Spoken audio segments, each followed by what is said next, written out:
Hi guys, Gary Elliott here.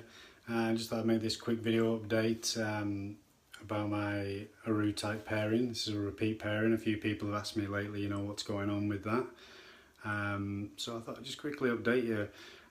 In all honesty, I had just about called time on this pairing up until a few weeks ago. I began pairing them in November and really hadn't seen a great deal of development. I'd seen plenty of courtship, plenty of tail wrapping, and one or two locks, but nothing really had come of that. The female remained on feed, probably more enthusiastically on feed than she normally is. The male actually lost both of his spurs this season. Lost the first one quite early on in the pairing, and that was during a shed. He carried on courting and mating the female with just the one spur, and then I found the second one in the female's water bowl one morning, and he was still interested. He still saw quite a few tail wraps, but like I say, nothing really seemed to be coming of it. I paired these guys in 2014, produced a clutch of 17 babies in 2015. It was actually this time 2 years ago that they hatched, so the offspring from that pairing are turning 2 years old the last couple of days. But yeah, this time around didn't seem to be much happening until a couple of weeks ago. The male really lost all interest in her. I thought it could be something to do with the spurs, but I paired them on and off a little bit sporadically. But yeah, he wasn't interested. I put a shed skin from a male Biak that I have in there with him, still not interested.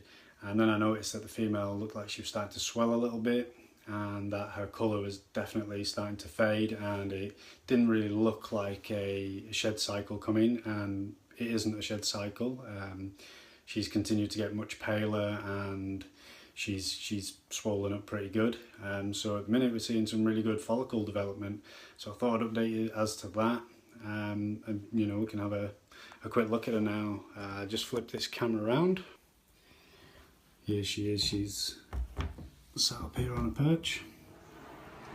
So yeah, I guess the male lost his spurs in his attempts to mate the female, probably digging them into this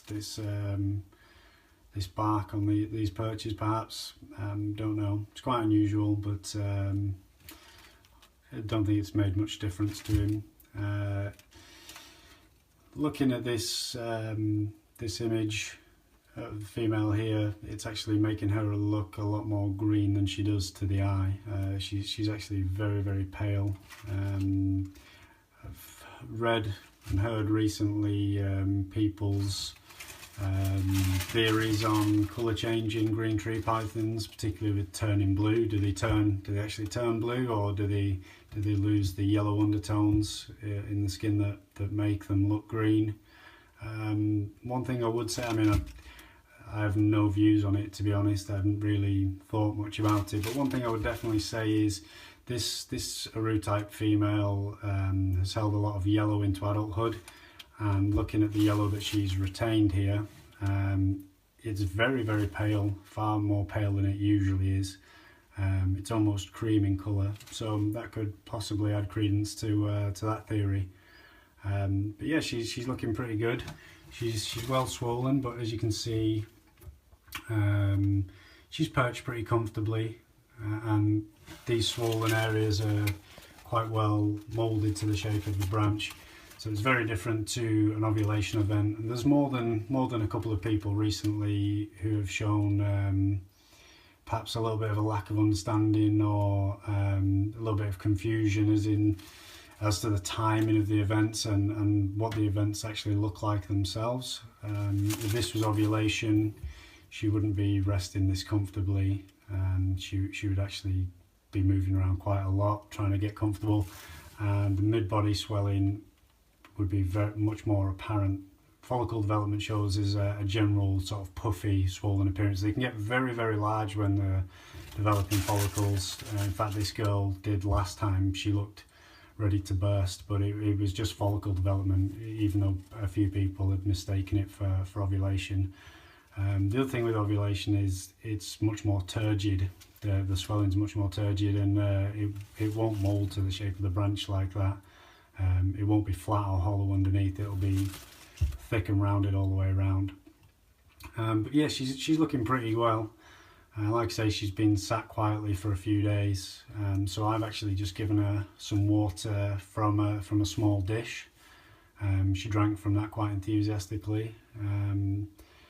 So yeah, she's been quiet and she hasn't been venturing down to a water bowl very much, so I just thought it'd be you know, a good idea to keep her well hydrated. But yeah, she's looking pretty good.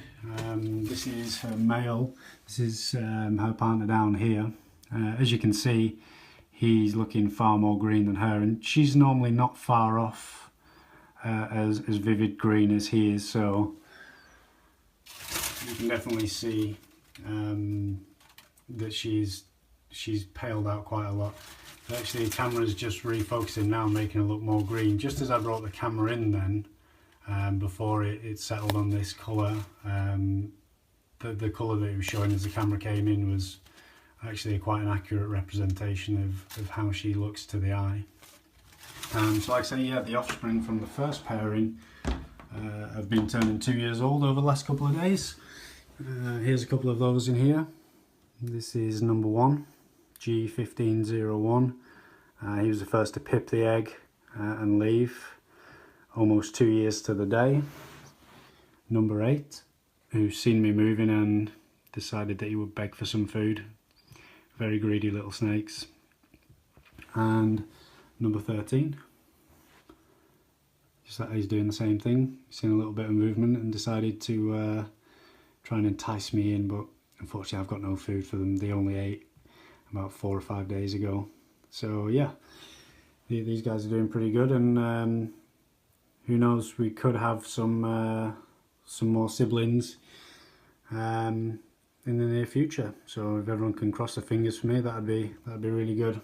So yeah, I'll like I say, hoping to see an ovulation event in the next week or so.